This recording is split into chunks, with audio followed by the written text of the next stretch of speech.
The storm-damaged U.S. territory of Puerto Rico continues to suffer with shortages of water, food, medicine, and other supplies. Puerto Rico suffered major damage a week ago when Hurricane Maria struck with high winds and heavy rain. It was the strongest storm to hit Puerto Rico in decades. Maria destroyed the electricity system, as well as homes, businesses, roads, and farms across the island. At least 16 people were killed. There still is no exact cost estimate for total storm damage, but Puerto Rico's governor, Ricardo Rossello, says the country's economy will be mostly halted for at least a month.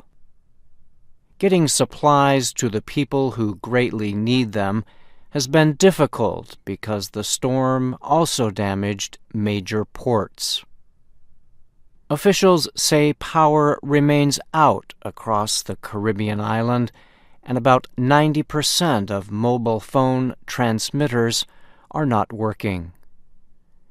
Many residents have been driving around the island trying to find limited areas where phone service is still working.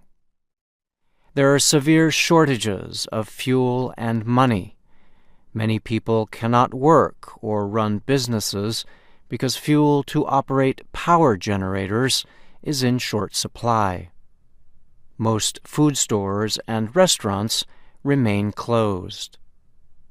There are long lines at the few banks that are open, and most money machines are not operational. Travel for the island's 3.4 million residents is difficult, with only a few flights departing Puerto Rico each day. The Trump administration announced Thursday it was waiving a federal law that bans foreign-flagged ships from transporting goods between U.S. ports. Puerto Rico's governor and U.S. lawmakers had urged the move to help get supplies to the island quicker and at less cost.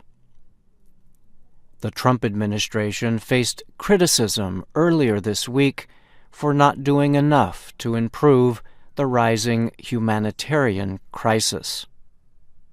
On Thursday, Trump tweeted that many supplies and power sources had arrived on the island. The electric power grid in Puerto Rico is totally shot. Large numbers of generators are now on island. Food and water on site, he wrote.